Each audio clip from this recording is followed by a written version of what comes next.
Hola ingenieros, bienvenidos a este nuevo video del curso de Física, Electricidad y Magnetismo. En el video de hoy vamos a revisar los capacitores con dieléctricos y vamos a analizar atómicamente a los dieléctricos y la razón por la cual aumentan la capacitancia. Si quieres aprender esto y más, quédate hasta el final. Soy Michel Quintero y bienvenidos a tu canal Michel Q Teach, en donde aprenderás todo lo relacionado con la ingeniería eléctrica. Nos vemos en el video.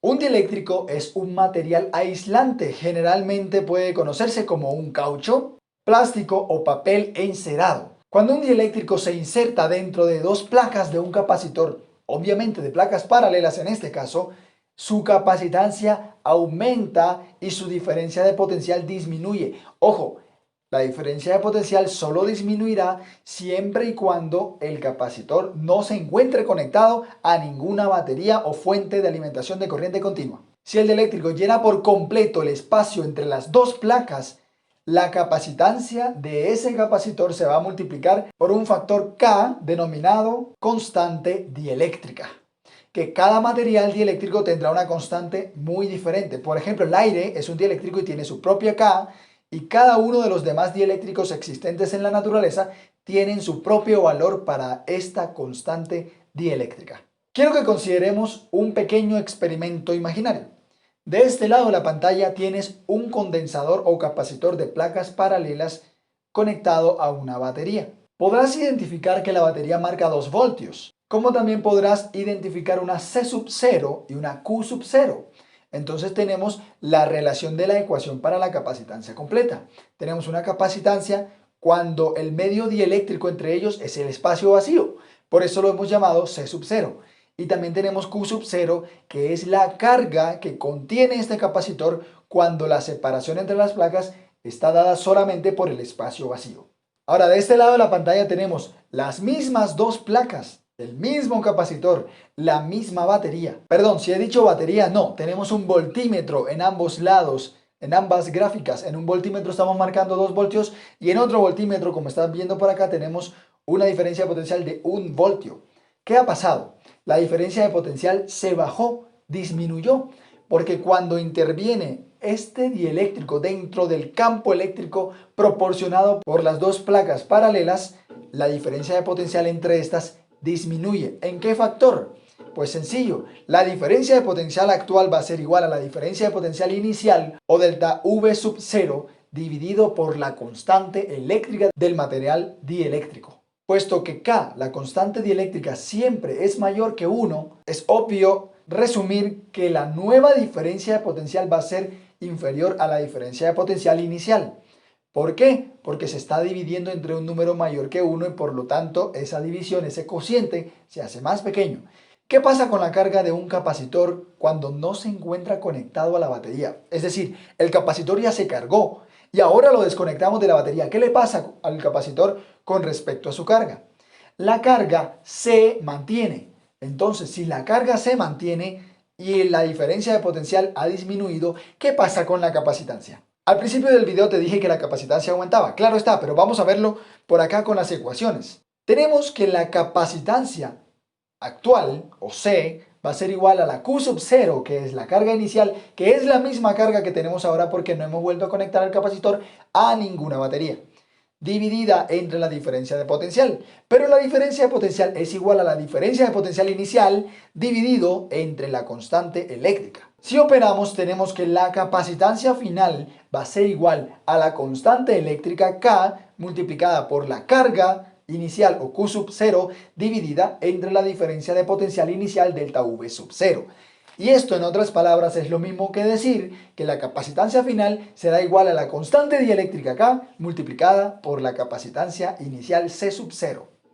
Entonces, cuando tenemos un capacitor no conectado a baterías e introducimos un dieléctrico, lo que va a suceder es que la diferencia de potencial va a disminuir en el cociente de diferencia de potencial inicial entre la constante dieléctrica. Y la capacitancia va a aumentar por el factor K, que corresponde con el coeficiente dieléctrico o la constante dieléctrica. Ahora bien, recordemos también una de las primeras ecuaciones que te mostré por acá por este video, en donde hablábamos inicialmente de las capacitancias, que una capacitancia depende del área de las placas de su capacitor y de la distancia que separa dichas placas. Y esa ecuación nos dice que la capacitancia es igual a la permitividad del vacío, o epsilon sub 0, multiplicada por el área de las placas dividido entre la distancia de separación de las placas. Pero como ya te he dicho que la capacitancia después de que se tiene un dieléctrico va a ser la capacitancia inicial multiplicada por la constante dieléctrica, entonces la ecuación queda así. Capacitancia será igual a K, la constante dieléctrica, por epsilon sub 0, la permitividad eléctrica en el vacío, por el área de las placas del capacitor entre la distancia de separación entre placas. Estas ecuaciones son válidas cuando el dieléctrico ocupa la totalidad del espacio entre placas, que es lo que usualmente ocurre en los capacitores comerciales. A partir de esta última ecuación que te acabo de mostrar, y ya lo hemos hablado en previos videos, a propósito, ya te dije que esto hace parte del curso de física, pero por acá arriba te dejo el curso completito para que te lo puedas ver desde el principio y no te pierdas ninguno de los conceptos que hemos explicado hasta el momento. Con esta ecuación podemos ver que a medida que disminuimos la distancia de separación de las dos placas, la capacitancia se va a hacer mayor porque la distancia se encuentra en el denominador y como son inversamente proporcionales, si una disminuye, la otra aumenta. Pero ojo, aquí viene un pequeño problema físico o de la vida real, porque matemáticamente podríamos llegarlo a ser demasiado pequeño a tal punto que la capacitancia se vuelva infinita. Pero en la vida real eso no ocurre. Una cosa son las matemáticas abstractas y otra cosa es la vida real. Como te digo, en la práctica, esta distancia mínima está dada o limitada por la descarga eléctrica que puede haber entre estos conductores o estas placas del capacitor. Por ejemplo, ¿alguna vez has visto en las redes de transmisión o de distribución que surge un pequeño arco eléctrico? Lo que sucede es que el dieléctrico, que en este caso es aire, se rompió. Es decir, la diferencia de potencial o el campo eléctrico formado entre dos de los conductores que transmiten la corriente eléctrica superó el campo eléctrico máximo o el voltaje máximo que soporta el material dieléctrico, que en este caso es el aire. A esto se le conoce como rigidez dieléctrica y está usualmente expresado en el máximo campo eléctrico permitido por un par de conductores antes de que ocurra una chispa, un arco o una descarga entre las dos placas. Por acá te dejo una imagen del fenómeno que te estoy presentando ahora mismo, el arco eléctrico o la chispa, como lo quieras llamar. La rigidez dieléctrica del aire suele ser 3 por 10 elevado a la 6 voltios por metro. Recuerden que las unidades de campo eléctrico pueden ser voltios por metro o newtons por coulomb, es decir, un voltio por metro es lo mismo que un newton por coulomb. Entonces, estamos hablando de que la rigidez dieléctrica del aire puede soportar hasta 3 millones de voltios por metro.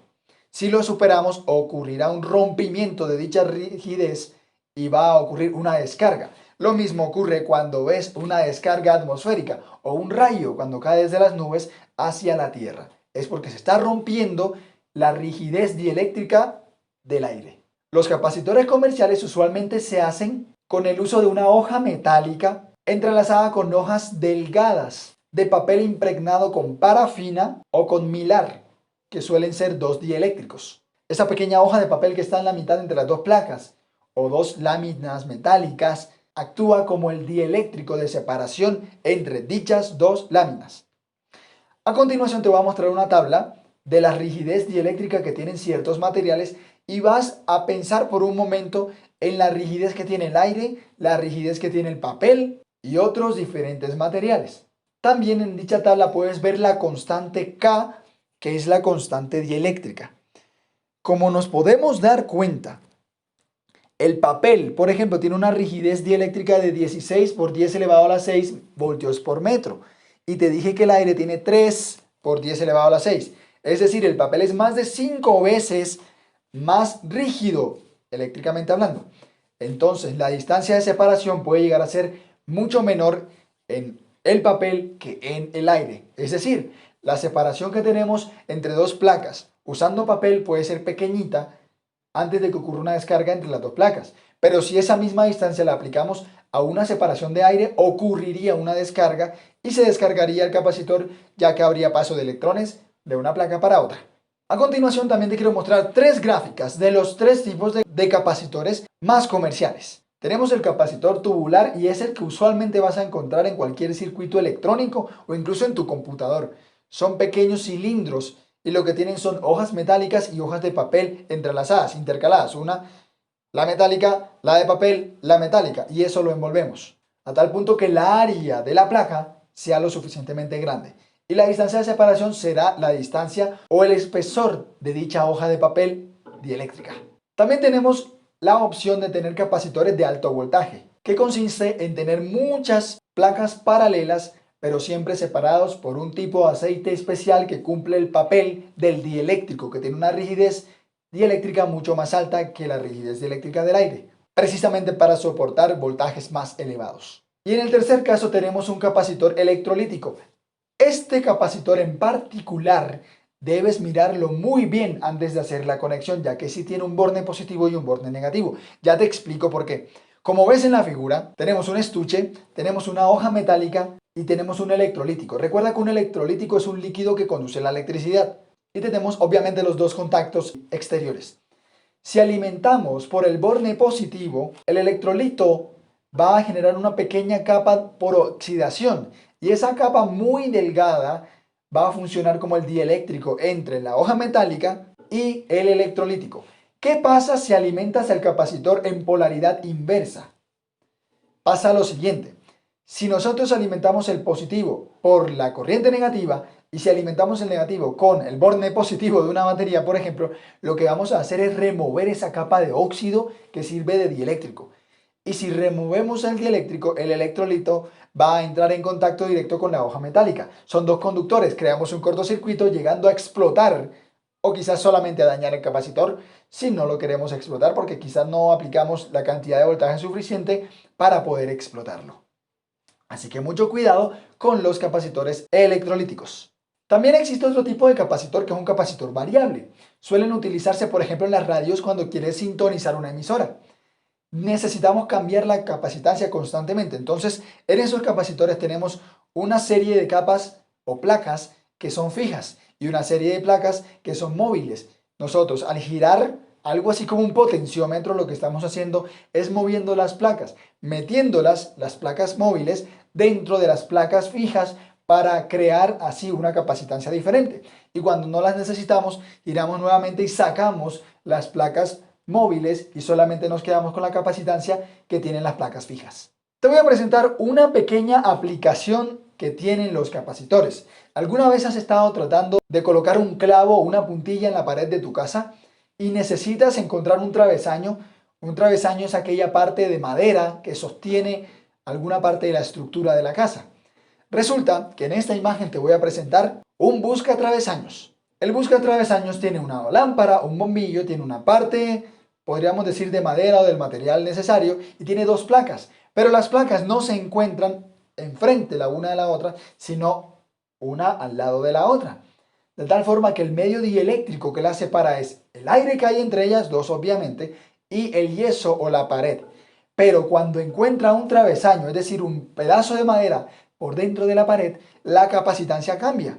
Y se ha programado o se ha diseñado el buscatravesaños de tal punto o de tal manera que cuando detecta dicho travesaño, la bombilla se enciende. Cuando se enciende la bombilla, ya sabes que allí encontraste el travesaño y allí puedes colocar tu clavo o tu puntilla. Si te has quedado hasta aquí, es porque quieres saber cómo es la descripción atómica de los materiales dieléctricos.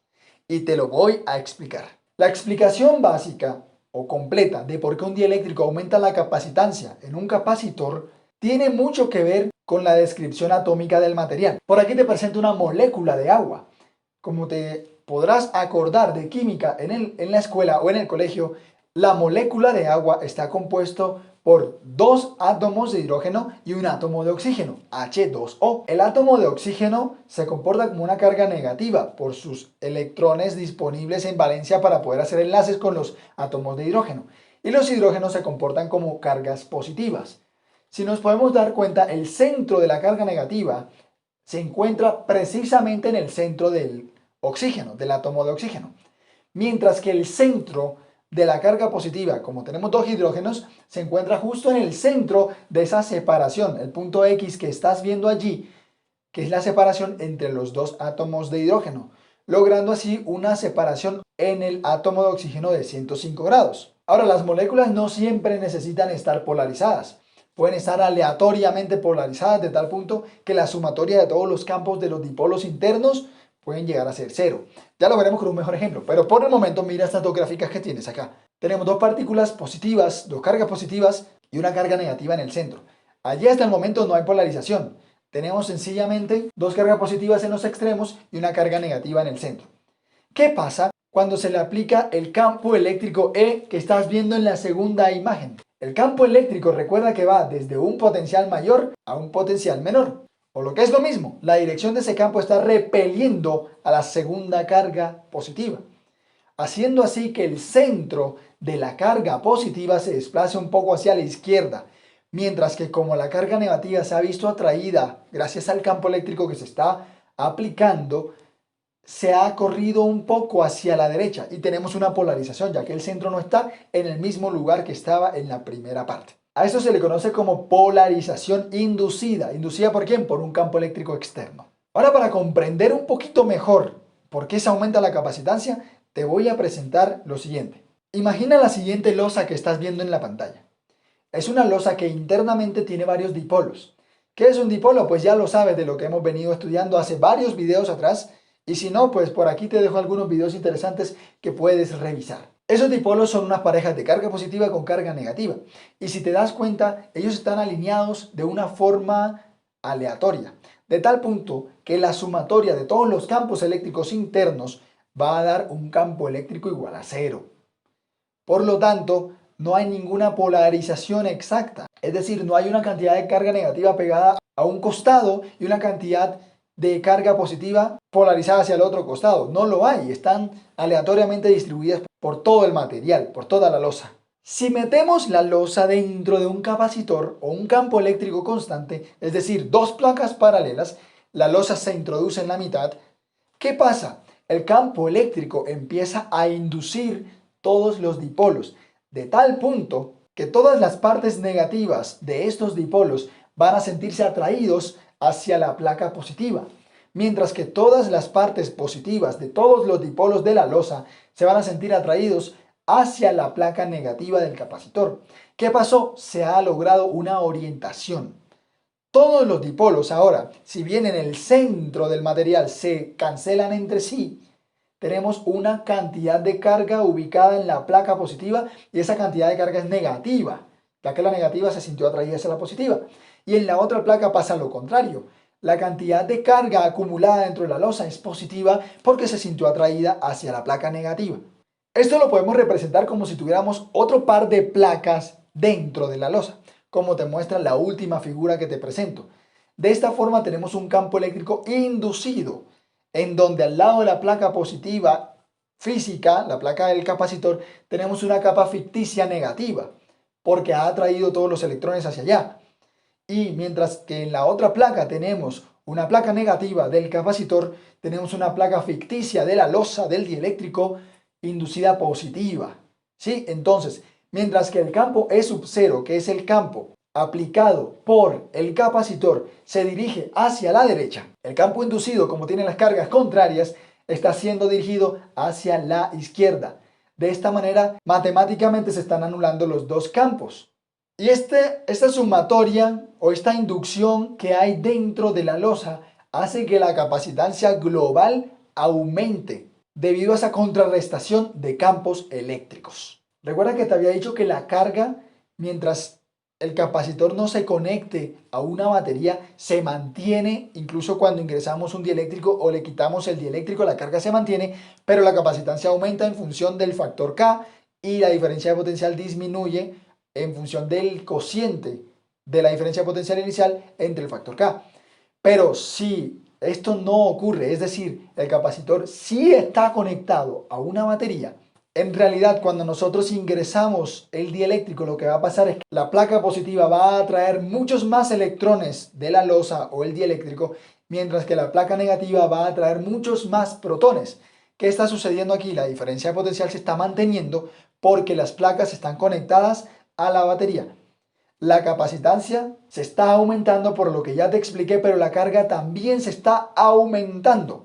¿Por qué? Una forma de decirlo es por las matemáticas, pero físicamente te lo acabo de decir. Al haber mayor atracción de cargas, se está acumulando una mayor densidad de carga en cada una de las placas. Por ende, sube la carga, sube la capacitancia, se mantiene constante la diferencia de potencial. Solamente cuando lo conectas a la batería. Cuando no lo conectas a la batería, pasa lo que ya explicamos. Se mantiene la carga, aumenta capacitancia, disminuye diferencia de potencial. Hemos visto la teoría, ahora nos falta resolver un par de ejercicios, pero he visto que este video ya es demasiado largo. Entonces, en el siguiente video vamos a resolver dos ejercicios. Uno con un dieléctrico de papel y en el otro vamos a resolver un ejercicio cuando tenemos dos tipos de dieléctricos dentro del espacio que separa las dos placas del capacitor. Así que nos vemos en el siguiente video, pero primero suscríbete por aquí encima de mi cara y por aquí te puedes ir a ver el curso completo de física, electricidad y magnetismo. Nos vemos en el siguiente video. Hasta pronto, ingenieros.